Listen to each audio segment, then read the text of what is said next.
Up until about 5 years ago, choosing a cloud provider was a really big deal. They were all evolving at different rates, so they had different pricing for the same technologies, they had different technology offerings, they had different languages that you could deploy and use to maneuver within your cloud provider. But roll forward to 2025 and it's a really level playing field. In fact, some of the providers have comparisons with their competitors that show you like-for-like technologies, and they're almost identical. But there are still some differences when you're thinking about choosing a cloud provider, and I'm going to tell you what they are. AWS launched in 2006 and was one of the original cloud pioneers. And since then, they've always held the largest portion of the market, and they're still really the true innovators in the cloud space. So if you're an organization that wants the latest technology, usually SMEs and enterprises who want to capture some of the market, then AWS is the best place to be. Azure launched in 2010 and has always been hot on the heels of AWS. It's very easy to use, which makes it usable from bedroom programmer right the way up to enterprise, and that's primarily because the portal is really simple.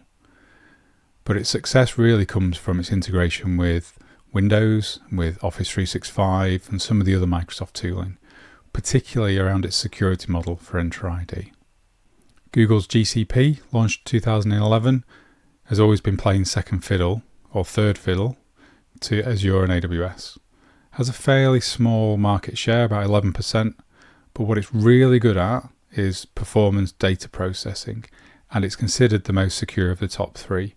So you tend to find GCP is used a lot in financial institutions. The final provider I wanted to talk about is Alibaba Cloud, or Aliyun as it's also known. It's still a global provider, competes with the top three, but the key thing is if you want to go and deploy into China itself, it's likely you'll have to use a mandated Chinese platform. For example, if you wanted to work with financial institutions within China, again, you'll probably be pushed towards something like Alibaba Cloud.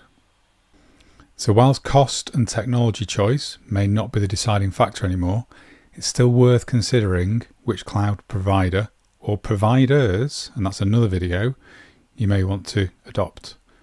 Hopefully these tips will help in making the right choice.